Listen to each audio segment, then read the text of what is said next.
terus terang pendidikan kita memang sering diminta orang, kan kebingungan pendidikan itu dibuat untuk menjadi pendidikan yang memiliki masa depan supaya bisa bekerja, supaya bisa bermanfaat, berfaedah, kan begitu, supaya bermanfaat dan berfaedah, supaya bisa produktif. Ini nggak salah, tapi pada saat orientasi salah, akibatnya juga akan fatal saat tidak disertakan pendidikan kesadaran.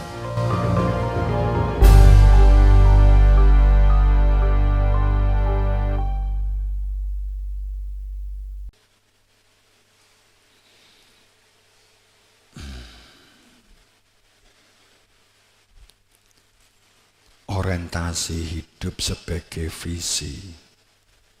Di beberapa waktu yang lalu saya matur.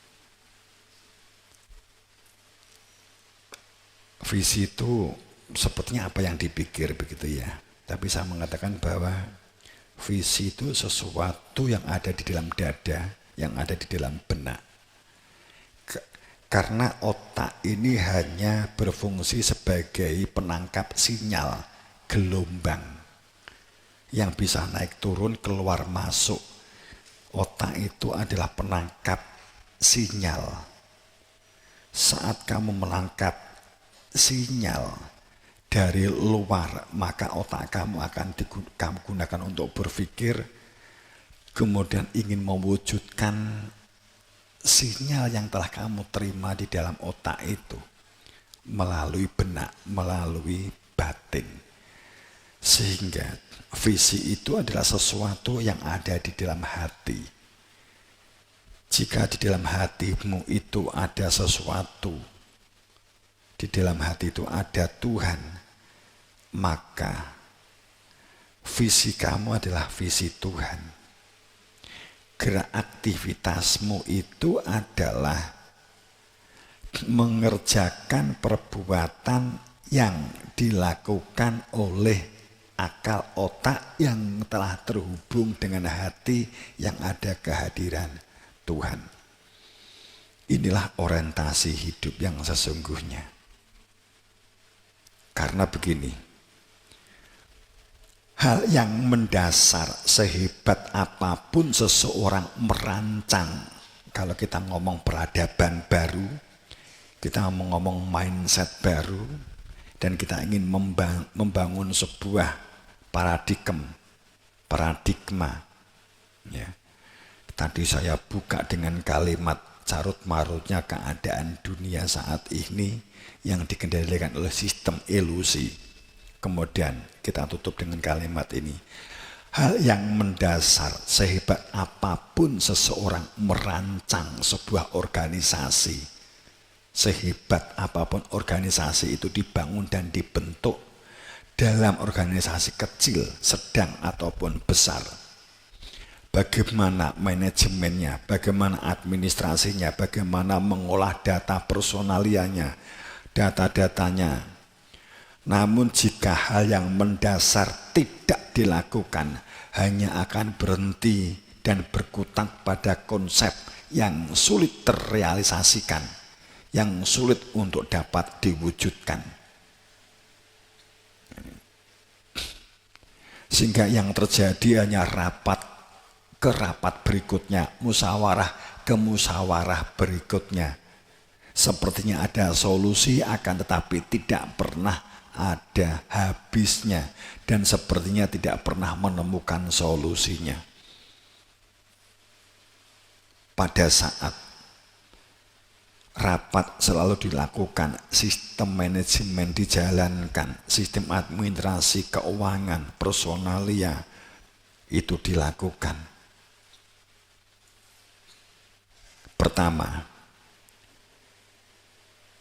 sebenarnya syukur dan sholawat gitu ya, tapi kita ini agak saya lewati. Pertama, terjaganya orientasi batin, visi yang ditanamkan di dalam hati. Aktivitas lahir jasadiah ini digerakkan oleh orientasi batin yang berhati nurani. Hati nurani yang telah ada kehadiran Tuhan, karena Tuhan telah dikenali secara nyata. Saat salah orientasi karena hatinya kosong, tidak mengenal Tuhannya, menjadikan jiwa dan mental itu rapuh. Ciri tidak berani kangelan dan kesulitan, tidak berani menghadapi luka. Pada saat orang itu orientasi hidupnya itu salah, maka kita kebingungan apa yang harus diperjuangkan. Karena berada di dalam keraguan-raguan, tidak memiliki kepastian arah dan sasaran, maka menjadi manusia yang ragu, maka menjadi manusia yang bimbang, maka menjadi manusia yang penuh dengan prasangka. Pada saat hatinya kosong, tidak ada orientasi karena tidak mengenal Tuhannya. Saat orientasi salah karena material dunia yang dijadikan pijakan, belum sudah kebingungan, umpamanya instan ingin gaji besar umpamanya, karena ingin kehormatan, jabatan, dan sebagainya, maka umurnya biasanya tidak panjang. Dalam pengertian sudah akan kena jenuh, kena kebingungan, bangga hanya sebentar. Saat orientasi salah, jiwanya rapuh. Jika gagal menjadi minder, jika gagal menjadi goyah, tapi jika berhasil menjadi arogan dan sombong, dan selalu menginginkan pengakuan dan validasi orang lain. Betapa banyak orang yang bekerja, berada di dalam institusi, itu butuh pengakuan dan butuh validasi. Berapa banyak orang yang melakukan itu? Tampaknya jawabannya jauh lebih banyak. Karena sekarang itu sudah menjadi budaya. Kamu ingin jadi lurah, harus pengakuan seluruh penduduk desa itu, harus divalidasi oleh desa itu. Kamu jadi DPR, kamu harus membantu orang lain, dan semua harus tahu bahwa kamu yang membantu. Kalau perlu ada orang yang beramal pun, kamu harus bisa mengambil bahwa kamu yang beramal, kamu aku. Sehingga budaya riya, sum'ah, ujub adalah sesuatu yang sekarang ini legal, formal, dan itu boleh. Itulah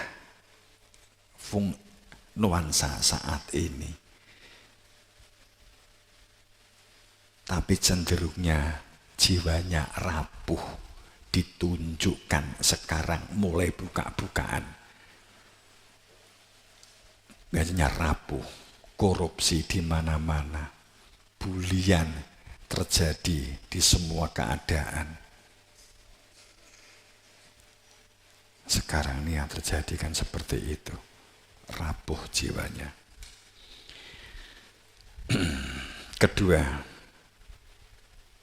sehebat apapun sebuah organisasi dirancang, hanya akan berhenti pada konsep dan sulit untuk direalisasikan jika situasi dan kondisi mental jiwa tidak ada kesungguhan, tidak konsisten, tidak komitmen, tidak gentle, tidak berani mengakui kesalahan, dan tidak berani mengakui keberuntungan orang lain. Ini agak saya lewati saja. Tapi untuk generasi sekarang ini, generasi SMP, SMA, STT, atau generasi Z, ini generasi yang cenderung generasi rapuh, generasi instan.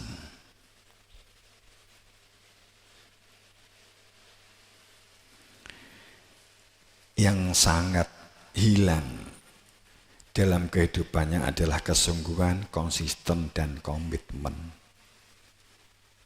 Gentle, berani menghadapi kesulitan, berani menghadapi luka kalau perlu, berani menghadapi sakit. Kalimat peribahasa berakit-rakit dahulu, itu masalahnya sekarang itu juga sudah kadang hilang ya.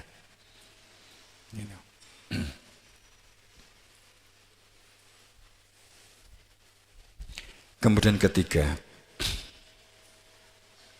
tapi kalau kembali kepada kedua, untuk butuh diingat utamanya kepada santriwan, santriwati, siswa, siswi, mahasiswa, mahasiswi.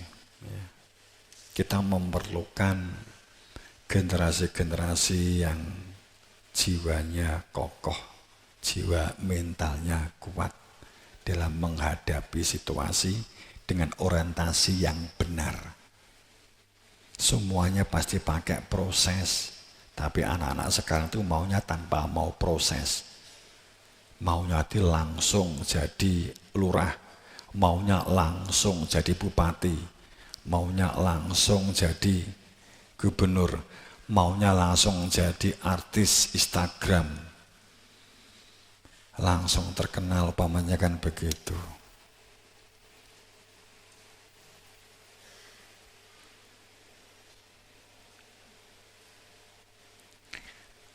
Dan hasil survei itu anak muda tuh yang banyak tuh pengen jadi artis. Jadi betapa rapuhnya generasi itu, keinginan validasi dan pengakuan.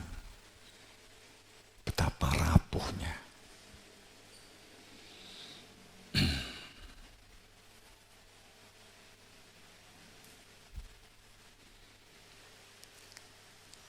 Menghadapi sulit sedikit sudah berat.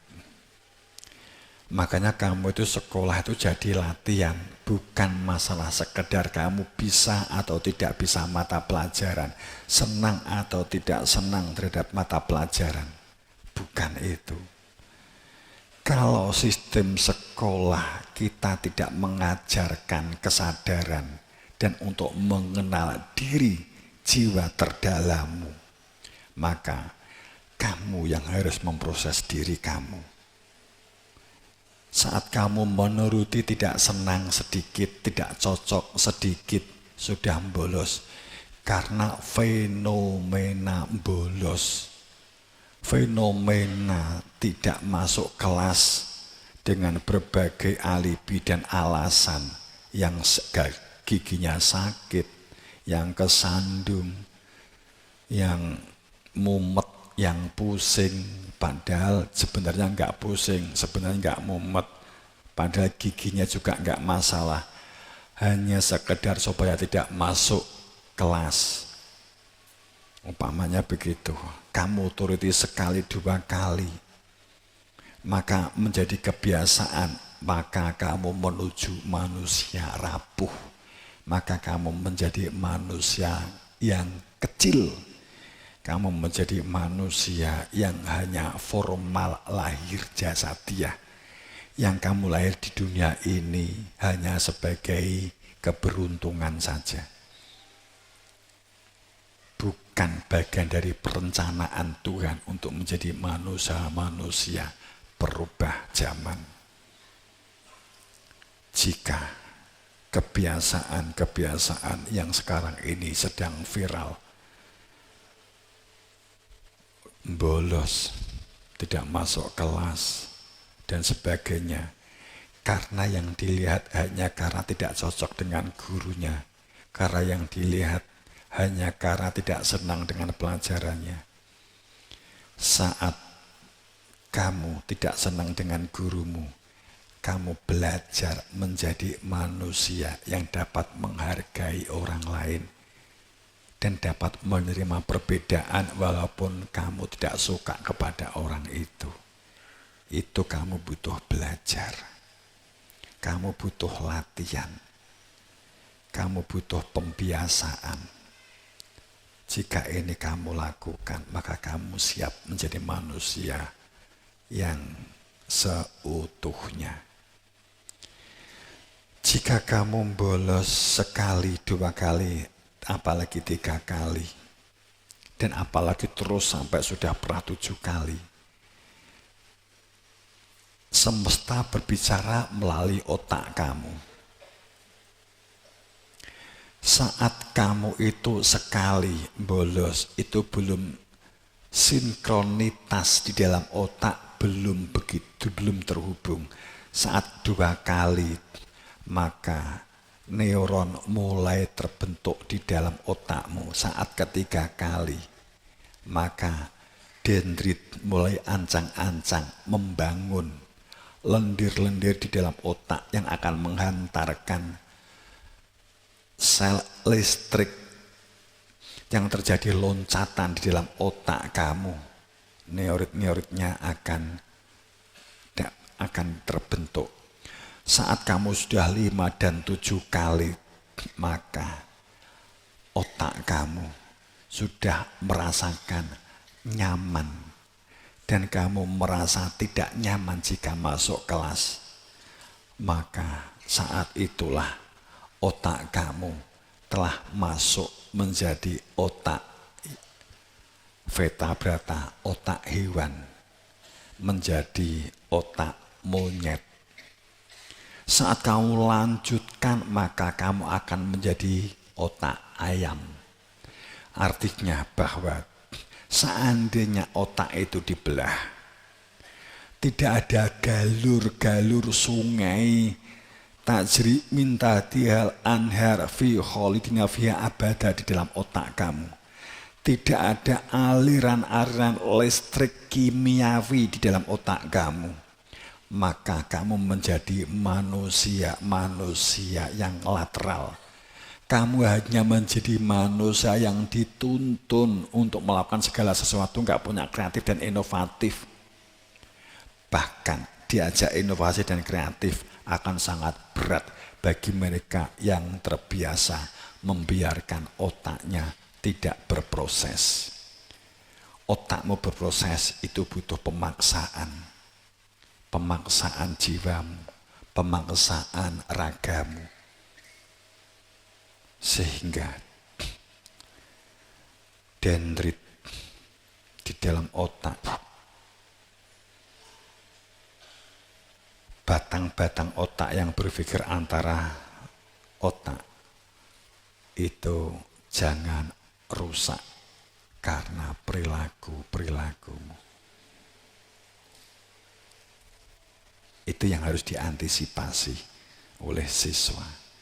Ini artinya jika kita ingin mengenal diri secara lahir saja tentang otak, proses pelistrikan kimiawi itu akan dapat memberikan dampak kepribadian, apalagi saat kamu mengenal jiwamu.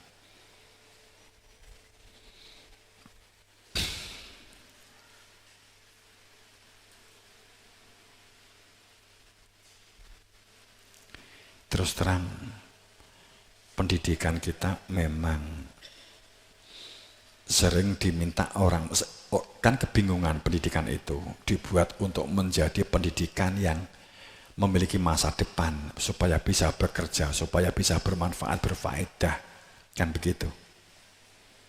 Supaya bermanfaat dan berfaedah, supaya bisa produktif, ini nggak salah. Tapi pada saat orientasi salah, akibatnya juga akan fatal. Saat tidak disertakan pendidikan kesadaran. Jamaah rahimakumullah. Ini yang tidak dimiliki di sana-sana. Mohon maaf jika saya mengatakan ini. Sistem pendidikan yang membangun kesadaran untuk dapat mengenal jiwa terdalamnya. Jika ini tidak dibangun, jiwanya rapuh, hanya diajak ngomong produktif, bermanfaat dan berfaedah tanpa mengenal jiwanya, tanpa adanya kesadaran, maka permasalahan demi permasalahan juga tidak akan pernah surut dan tidak akan pernah berhenti dalam kehidupan ini.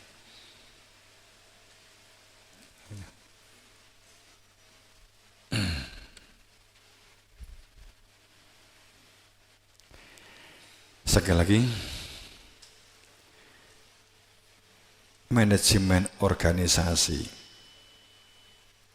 dicoba dibangun melalui sistem musyawarah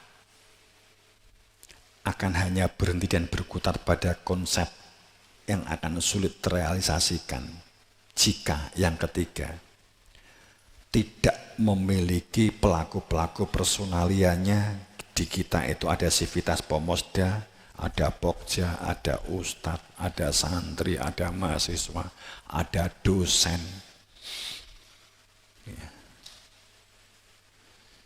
ada UPT, ada PT, ada koperasi.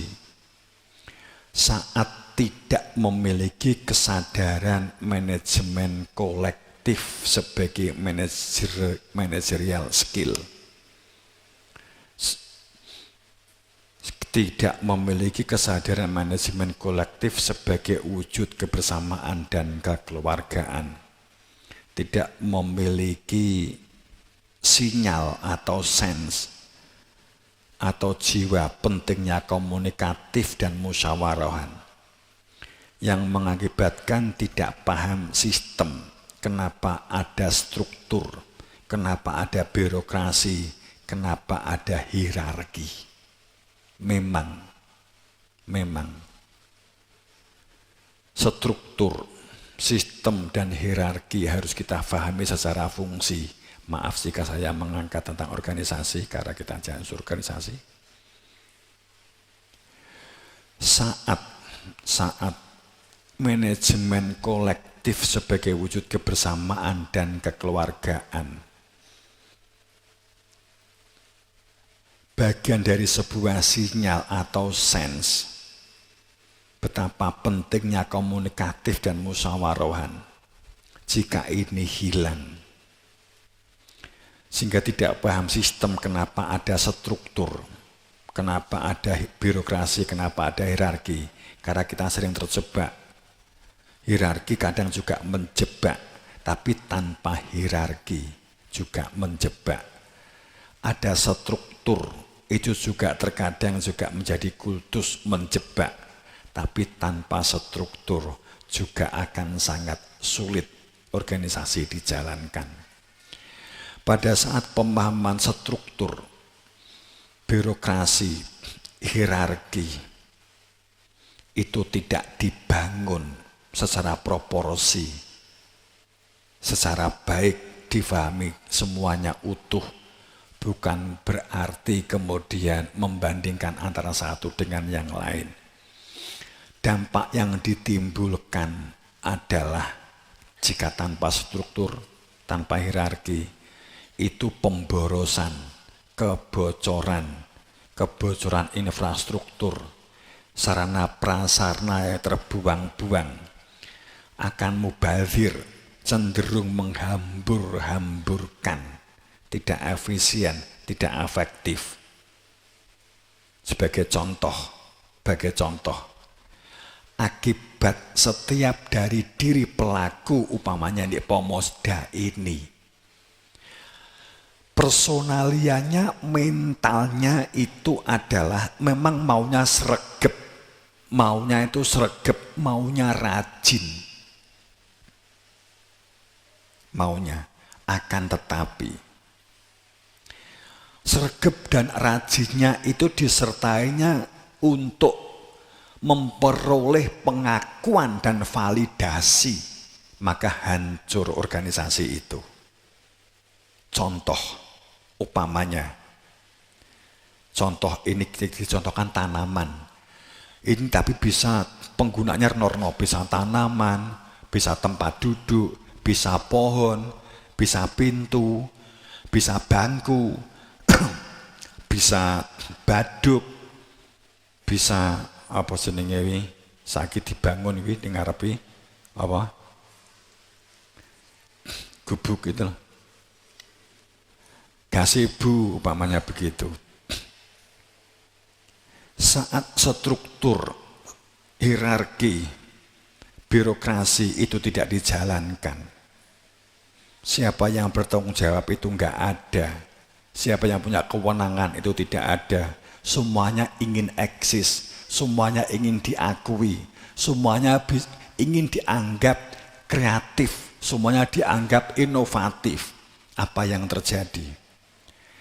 Saat si A nandur lombok, umpamanya begitu, kemudian si B juga ingin eksis, maka dia nyabut lombok diganti brambang. Si C juga ingin eksis, dicabut daunnya muncul urung, kemudian diganti terong sesuai dengan kesenangannya. Saat di depan kantor sing seneng kursi, kemudian dia pesen ninggone dulah bagian kursi, pesen kursi. Sing sijine seneng bangku, kursine diilangi diganti bangku. Kepala sekolah seneng gazebo, diilangi kabeh diganti gazebo. Bagian administrasi KTU-ne kadang enek koncone moro, gazebo-ne kurang gede, akhirnya gawe gerdon. Jika struktur hierarki tidak difahami secara utuh menjadi bagian dari manajemen kolektif sebagai wujud kebersamaan ini hilang, maka yang terjadi adalah boros. Hanya sekedar ingin menunjukkan aku juga bisa. Teman-teman, utamanya sivitas yang bermain organisasi di cabang, di ranting dan semuanya. Biasanya kelemahannya pondok, kelemahannya santri, itu maunya semuanya bisa eksis. Biasanya begitu. Sehingga gonta-ganti. Ketepatan manajemen pendidikan kita, kurikulum kita, itu semuanya bikin eksis.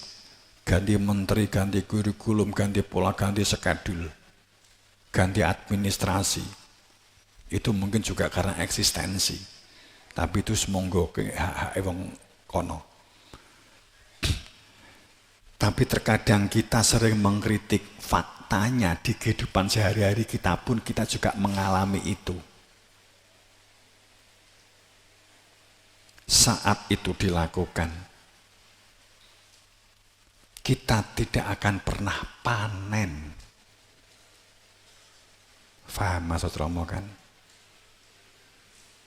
Maka komunikasi, terkadang orang tuh tahu seharusnya kepada siapa saya harusnya komunikasi, tahu. Akan tetapi ketawanya dibuang karena ketidaktahuan tentang potensi jiwanya. Padahal itu akan berpengaruh terhadap kecerdasan fitrah, kecerdasan jiwanya.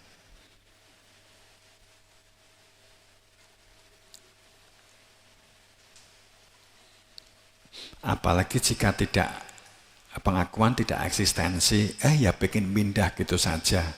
Berarti kan tidak ada sesuatu. Ingin ganti, kombo ganti ya ingin aja kan gitu. Terkadang kita butuh membayangkan jika kamu bertamu kepada seseorang, kemudian tiba-tiba kamu mengganti tanaman di rumah tamu yang kamu kunjungi tanpa berbicara kepada si tuan rumah, gimana rasanya? Kan begitu kan? Ini kalau yang di sivitas.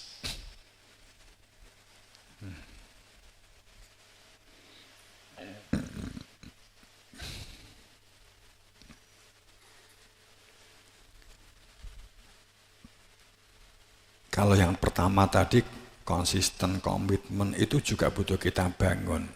Karena kita sedang mengerjakan sesuatu.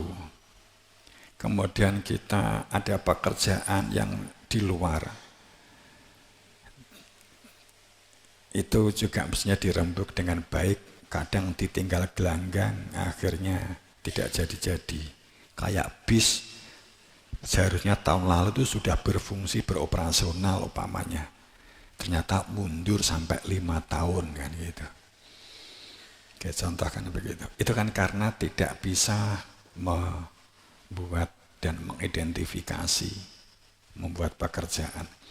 Makanya komentar itu mudah, tapi menjaga komitmen dan konsisten itu yang sulit. Selama ini belum, perencanaan itu juga sulit.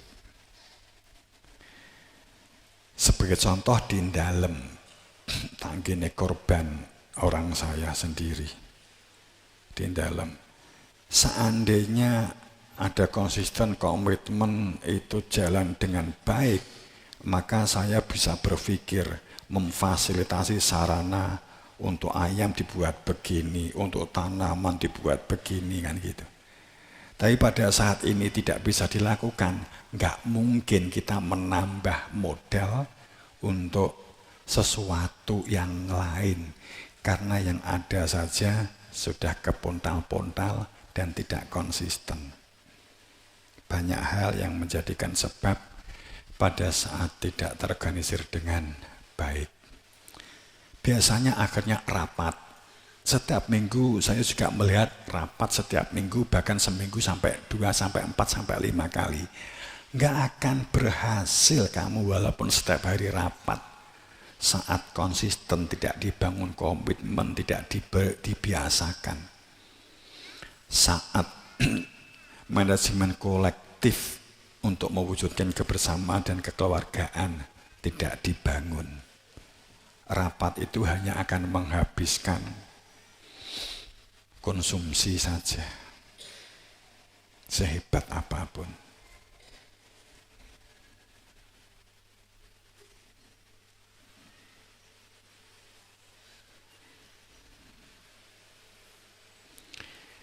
Perencanaan yang dimusyawarahkan menjadi tidak bermanfaat dan tidak berfaedah hanya karena setiap diri masing-masing ingin eksis.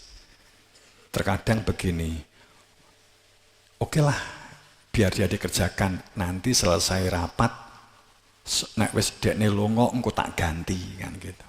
Itu bahayanya manajemen kolektif tidak difahami secara baik. Walaupun detailnya kan kita membutuhkan waktu tersendiri.